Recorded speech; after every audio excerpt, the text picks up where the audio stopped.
you can actually just go right to the second pane, the second slide there. Go right to the second one. There we go. Okay, so this is just my little overview of what's new, because I know that many of you know this formula well enough that I don't have to read you every ingredient in it. And then I'm going to talk about each of these individually. So we have added to this formula, this is the big one, 250 milligrams of a specialized form of aged black garlic called ABG10 plus.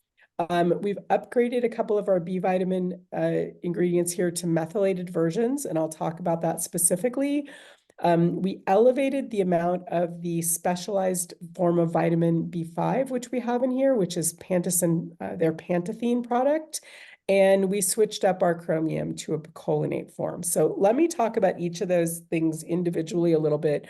But as I said, I'm going to focus a lot on the ABG10 because it is really novel, and this is probably the biggest change we've made to the formula. So if you go to the third slide, garlic, I think everybody knows garlic, right? And we've actually had garlic in the CardioWise formula, I think forever. I think it's always been there. What we had in the past was 50 milligrams of really just kind of what you're seeing a picture of here, of a generic white garlic, the same kind of thing that you would, chop up and put in a marinara, or, rub on a steak as part of your spices. And there's always been some research on garlic for cardiovascular health, which is why we've always had it in CardioWise.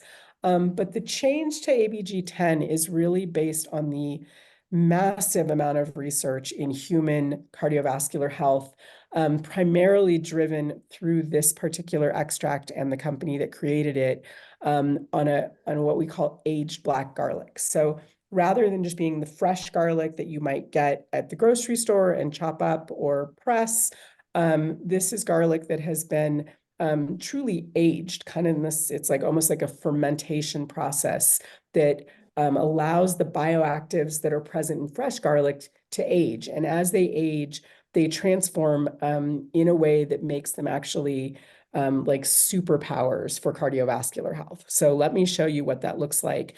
The major thing that happens, this one, actually, I want to point out this fourth bullet point here, is the conversion of some of the actives in fresh garlic, particularly the things that give garlic its strong flavor and odor.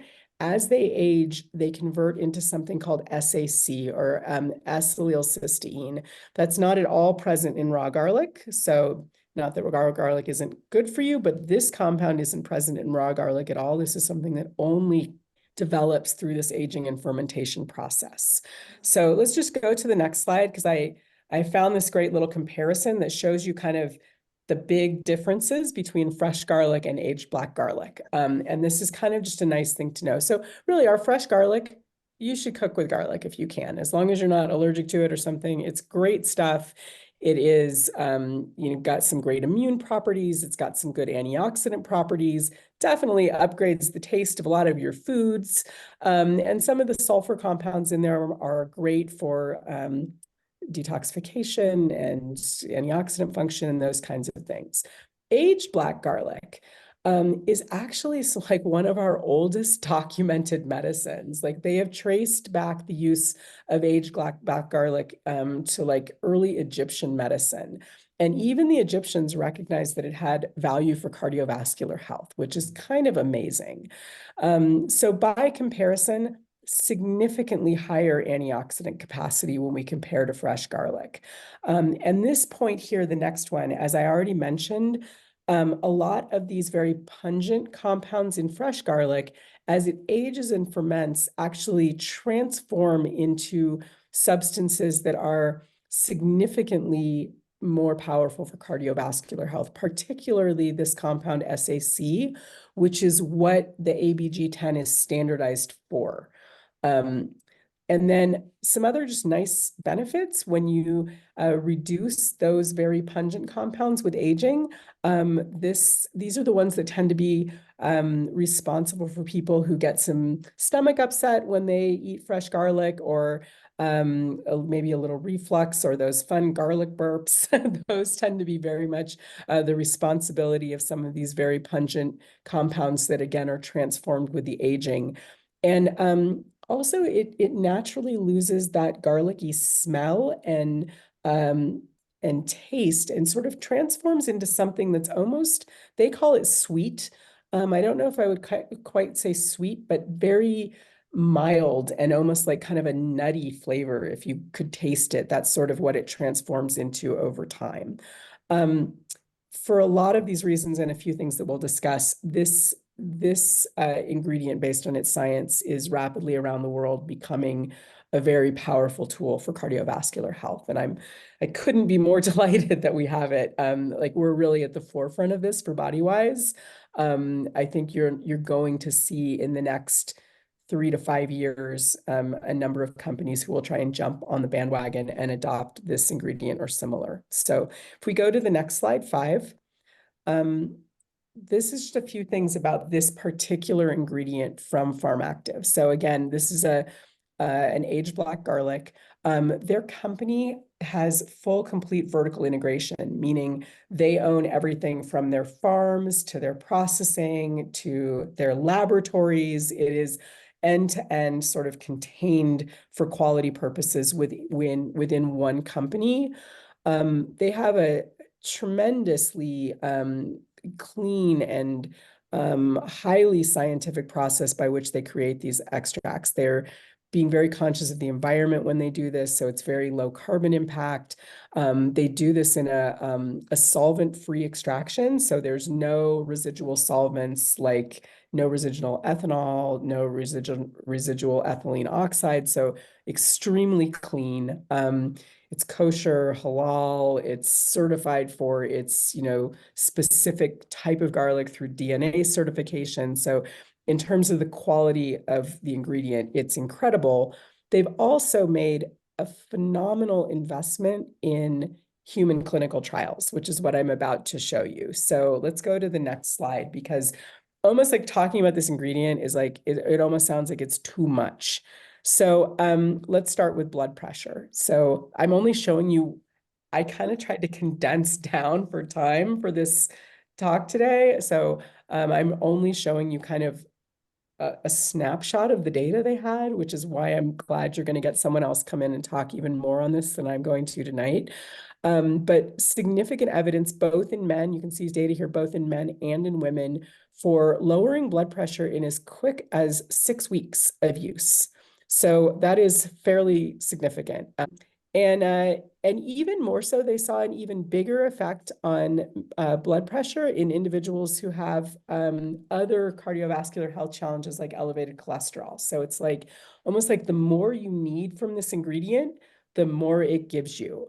And the dose that this is being studied at is the dose that you now have in CardioWise. So I just want to emphasize you're getting the studied dose of this ingredient that is significant for all of the things that we're going to talk about tonight. So blood pressure is one of those. I saw some new data today, and this is, we talk a lot more about blood fats, I think, than we do about blood pressure, but especially as people get over about the age of 45 and blood pressure becomes a significant risk as we continue to just get older. It's another one of those things that, similarly to weight, just sort of tends to creep up and up and up if people are not being mindful of it. So many of the things you already know that are good for everything else in your health tend to be good in for blood pressure.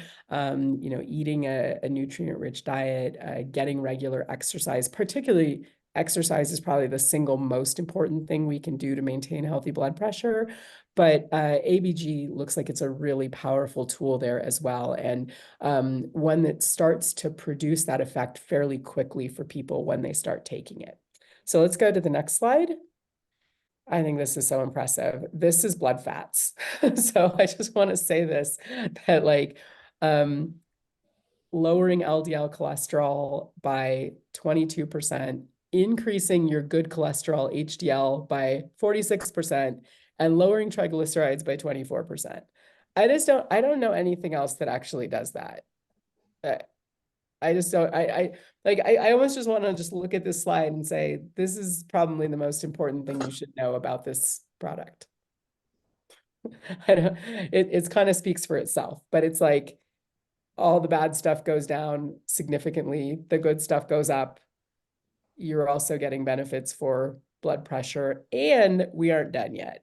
So let's go to the next slide. As if that wasn't enough.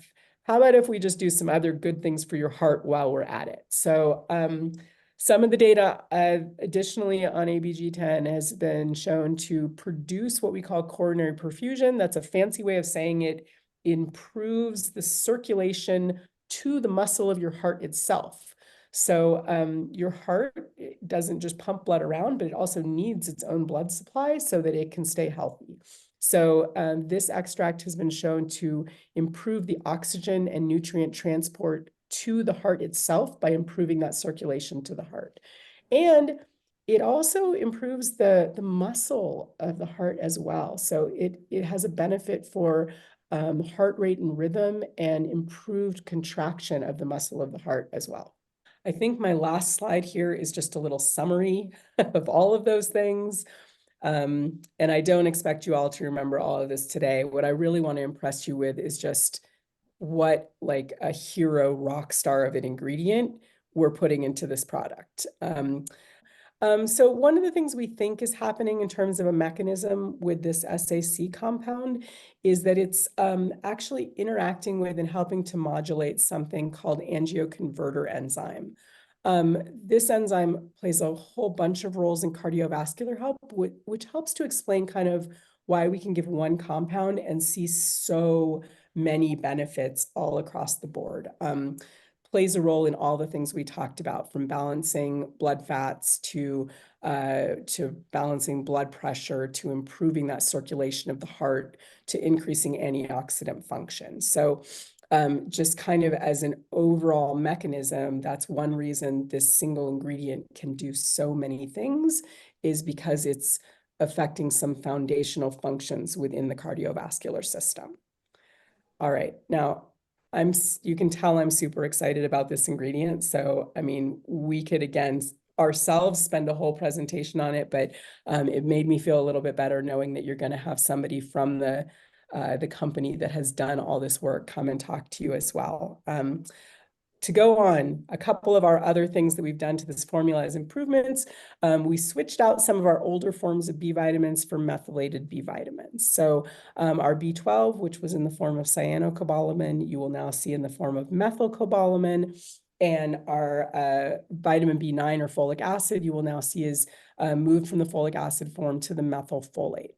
So the important part here is the methyl part, right? So you're still getting the benefit of B vitamin, but having that methyl group gives some added protective benefits for cardiovascular health, because those methyl groups help to lower something in the body called homocysteine.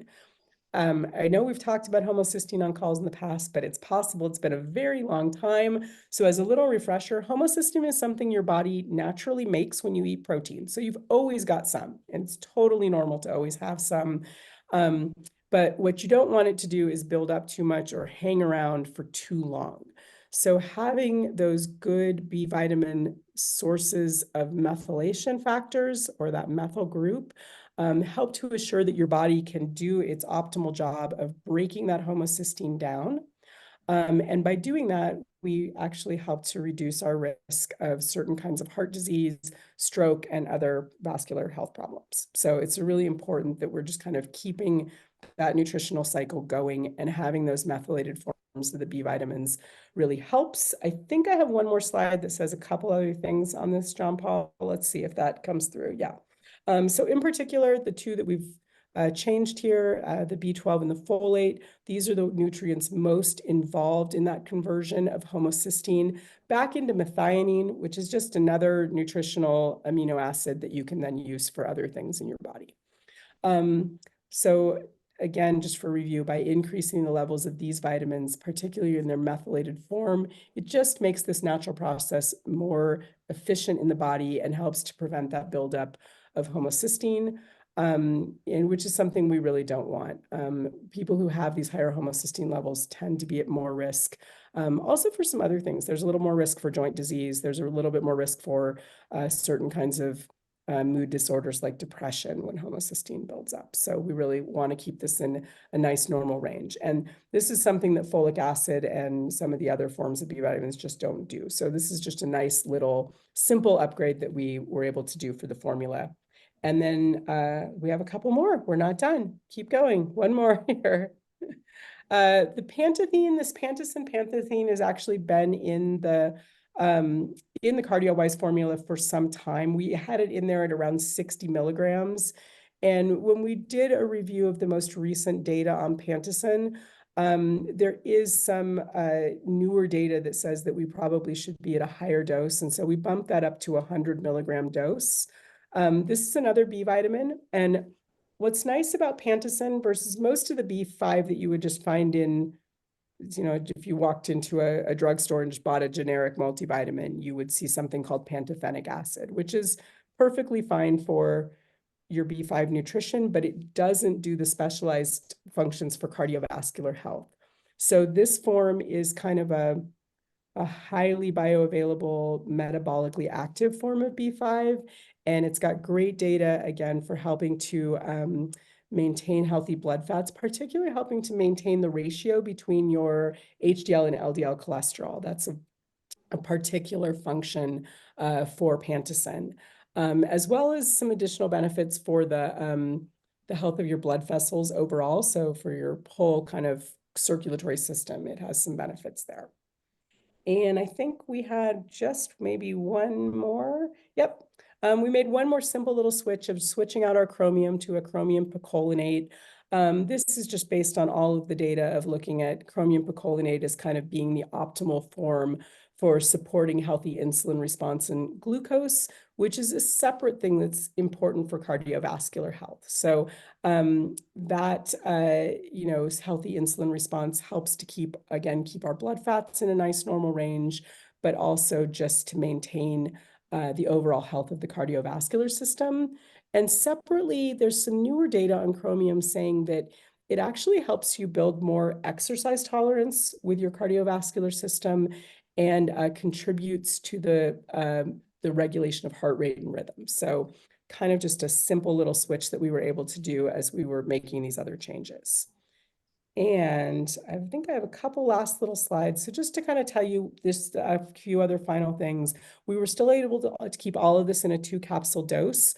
One of the ways we did this was by taking out some of the ingredients that were just there in very small doses, like 16 milligrams of magnesium, which was really not, something that was going to do much for you, or these kind of small doses of amino acids, which, if you're taking something like the Alance, you're getting just much more substantial doses of amino acids there that are much more meaningful overall for health, including cardiovascular health.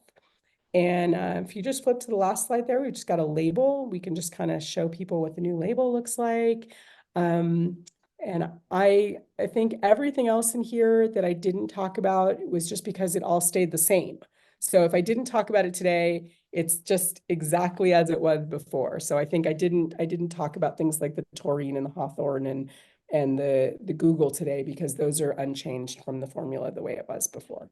I want all of you, including people like Steve, who've been taking this for that many years, to feel like this is truly an upgrade from where we were. And I think we've gotten there. So I'm pretty happy about it.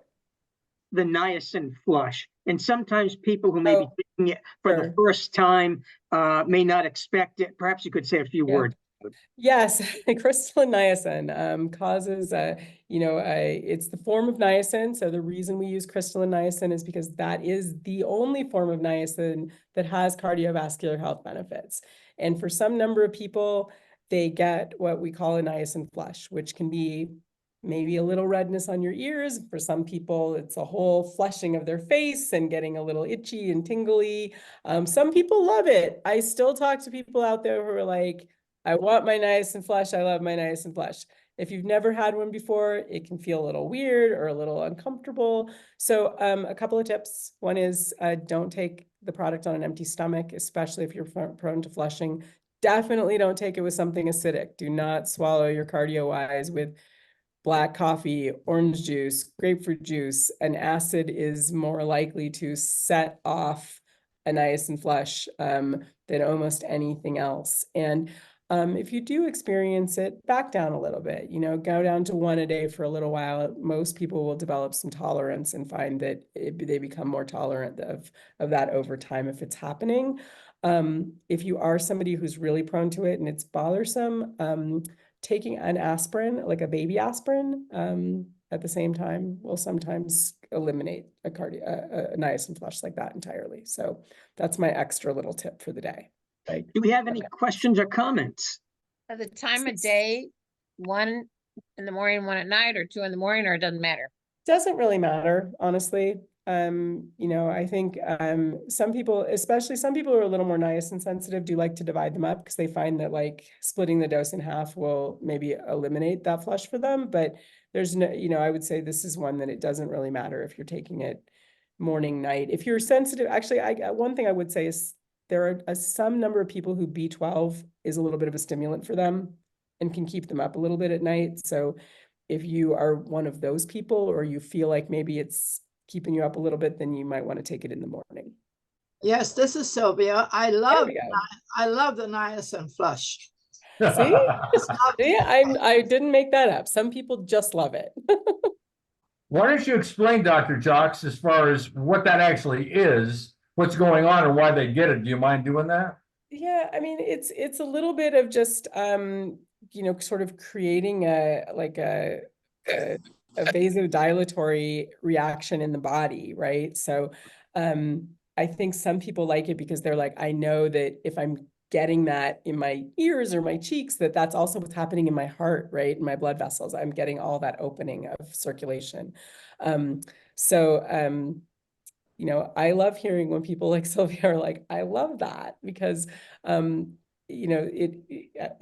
think for some people that is also that sort of knowing that they just got something really good for them, right? So there's kind of a psychological reinforcement with that a little bit too.